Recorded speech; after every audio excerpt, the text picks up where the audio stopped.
Wel, pnawn da, dyma ni efo Roy a Judy Jenkins o Jenkins o Ffarmers, cwmni trydanol teuluol yma ar stad diwyniannol Llawnbed, ac wedi cael ei sefydlu, os dwi'n deall yn iawn, ers 1968. Wel, diolch yn fawr iawn i'r ddau na chi am gyfarfod efo clonc 360 heddiw i ateb chydig o cwestiynau. Be fasa chi'n deud ydy'r heriau a sialansau da chi wedi gorfod delio efo fel busnes ac hefyd fel teulu dros y 12 mis diwetha? I ddechrau, o'n i'n gwybod beth oedd yn digwydd, os ydych ni am y tro cyntaf, a ni'n siŵr beth i'n neud gyda. So, troswyddon ni'r ffôn, draw i'r mobile adre. Ni'n credu am y 2 wythnos cyntaf, oedd y ffôn yn dywel iawn. A wedyn, dechreuodd y busnes pigo lan ffôn o gwaith. Chi'n gweithio? Mae machine golchi wedi torri lawr.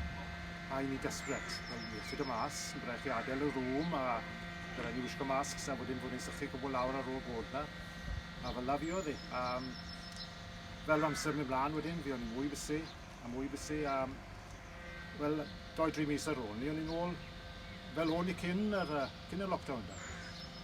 Ie, oedd y jobs yn cymryd fwy amser achos rhaid i ni wneud siŵr bod pawb yn y tŷ yn iawn cyn mynd mas a wneud siŵr bod nhw'n mynd mas o'r stafell a bechgyn wisgo PP a pethau a mynd mewn a cleo lawr ar ôl ni a wneud siŵr antibiotics sychu pethau lawr a pethau. So yn cymryd fwy amser, ond i wneud siŵr bod ni'n saff a'r nhw'n saff yn pwysig iawn. Ond edrych o'n i benna. So mewn ffordd, chi wedi dechrau ateb yr ail gwestiwn sydd ydych chi wedi addasu fel busnes yn ystod y cyfnod anodd mae dyn ni wedi gael. Chi wedi sôn am gorfod gwch y dwylo, gofod cadw pellter ac ati.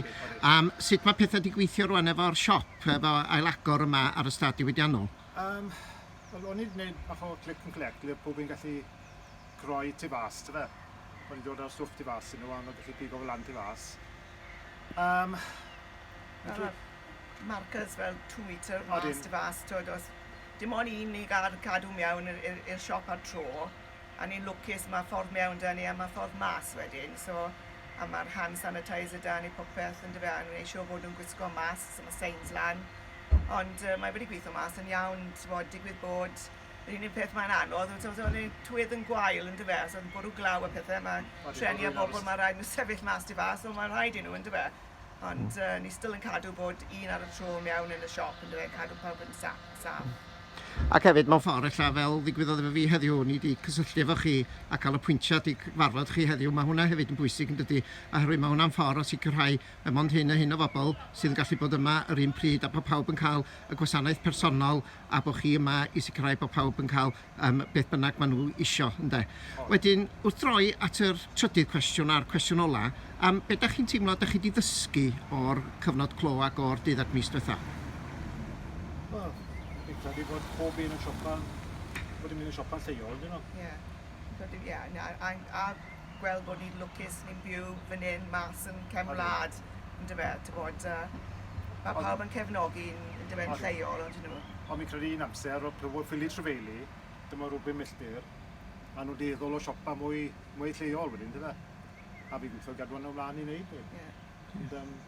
A credu bod ti'n edrych ar bywyd wahanol ffordd nawr. Mae'n credu bod peth bwysig yn dweud, teulu a pethau a bywyd yn peth bwysig yn dweud. Wel, wyt ti wedi bod fwy gyda... Fi wedi bod getre fwyd. So fi'n teimlo well bod fi'n getre yn dweud, mae'n neis bod getre gyda teulu. Fi'n gweld eisiau na nawr, mynd dod nôl i'r gwaith. Wyron a ffachol gyda. Ond ni yn gallu gweithio adre, mae rai gweud. A weithio fan o'r rhaid. Ie, fi'n dod na mas yn dyn ni. Achos y ffôn fwy na dim. Sa'n ni'n mynd ei na, bydd rhaid bod rhywun ma i ateb y ffôn a bod siop ddim yn ragor. Ddofnod hir wedyn, dim ond ystod yn yr office yn dysgwyl y ffôn i fi. Ie, wedi dysgu lot o bethau yn dyn ni. Wel, diolch yn fawr iawn i'r ddau na chi, mae'n braf gwybod bod Jenkins o Ffarmers, bod y siop a'r busnes wedi gallu parhau ac wedi goroesi wrth gwrs yn y cyfnod anodd yma. A mae'n dangos hefyd mor bwysig ydy cael busnes lleol, busnes teuluol a cael bobl lleol i werthfawrogi beth sydd gennym nhw ar eu stepen drws.